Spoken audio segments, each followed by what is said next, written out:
Here's what really caused those two strange fireballs that lit up the sky over Australia. This is on Science Alert by Jody Horder. It's from The Conversation. Now, over the past few days, a pair of spectacular fireballs graced Australia's skies. The first, in the early hours of Monday, May 20th, flashed across Northern Territory and was seen from both Tennant Creek and Alice Springs, more than 500 kilometers apart. The second came 2 days later, streaking over South Australia and Victoria. We know that, from what the astronomers have told us, these things don't come by themselves. They usually come in groups, at least binary or in groups. Now, such fireballs are not rare events, and they serve as yet another reminder that Earth sits in a celestial shooting gallery. In addition to their spectacle, they hold the key to understanding the solar system's formation and history. Crash, bang, boom. On a clear night, if you gaze skyward long enough, you will see meteors. These flashes of light are the result of objects impacting on our planet's atmosphere. Specks of debris vaporize harmlessly in the atmosphere, 80 to 100 kilometers above our heads all the time, about 100 tons of stuff per day. 100 tons of stuff per day. The larger the object, the more spectacular the flash. Where your typical meteor is caused by an object the size of a grain of dust, or for a particularly bright one, a grain of rice, fireballs like these seen this week are caused by much larger bodies, the size of grapefruit, for example, or even a melon, or even the size of a car. Such impacts are rarer than their tiny siblings because there are many more small objects in the solar system than larger bodies. Moving to still larger objects, you get truly spectacular but rare events like the incredible Chelyabinsk fireball over Russia in February 2013. It was probably the largest impact on Earth for 100 years and caused plenty of damage and injuries. It was a result of an explosion of an object 10,000 tons in mass, around 20 meters in diameter. 10,000 tons in mass. On longer timescales, the largest impacts are truly enormous.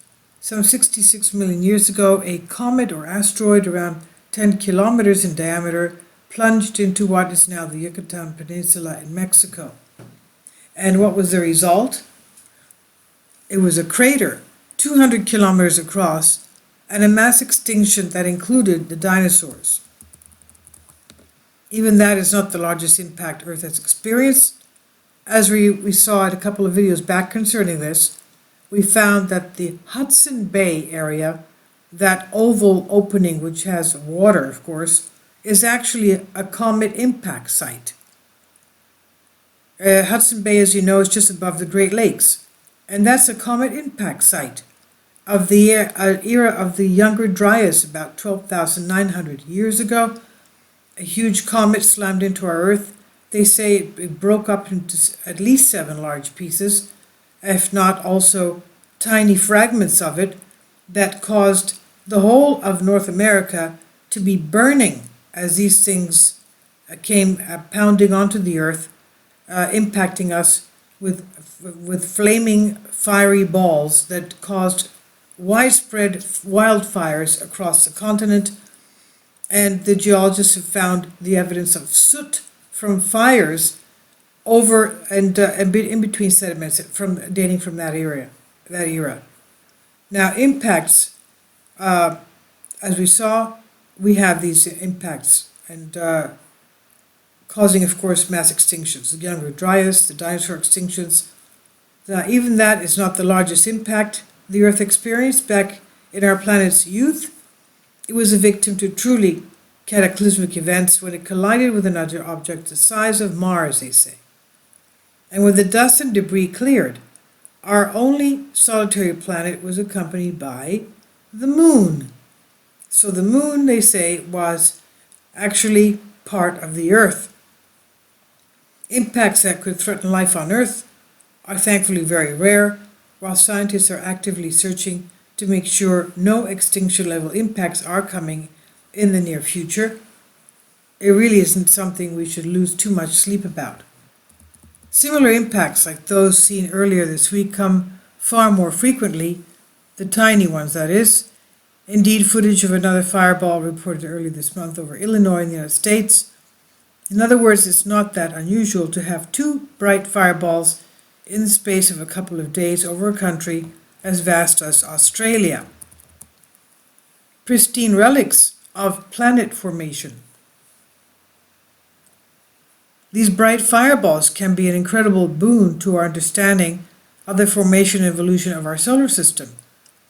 When an object is large enough, it's possible for fragments or the whole thing to penetrate the atmosphere intact, delivering a new meteorite to our planet's surface. Meteorites are incredibly valuable to scientists. They are celestial time capsules, relatively pristine fragments of asteroids and comets that formed when the solar system was young. Most meteorites we find have lain on Earth for long periods of time before their discovery. These are termed finds, quote unquote. Finds, and while still valuable, are often degraded and weathered, chemically altered by our planet's wet, warm environment. By contrast, falls, which are meteorites whose fall has been observed and that are recovered within hours or days of the event, are far more precious. When we study their composition, we can be confident we are studying something ancient and pristine rather than worrying that we're seeing the effect of Earth's influence. Tracking the fireballs.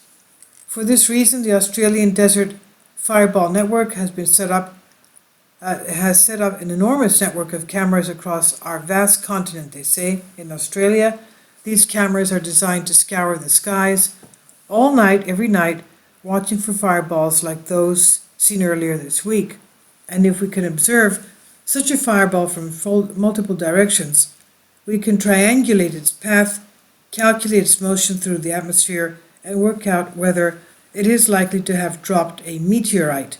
Using that data, we can even work out where to look for that. Now, in addition to these cameras, the project can make use of any data provided by people who saw the event, and for that reason, the Fireball team developed a free app, Fireballs in the Sky.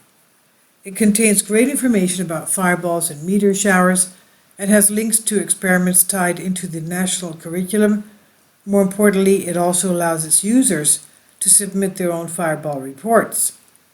As for this week's fireball over southern Australia, NASA says it was probably caused by an object the size of a small car.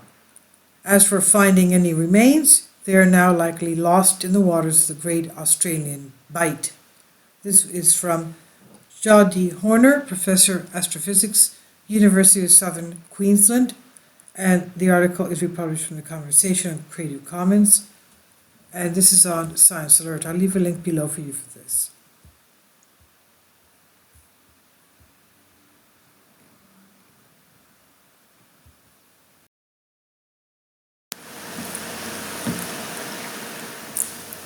If you'd like to join me on my Patreon account, you will hear content not covered by mainstream media.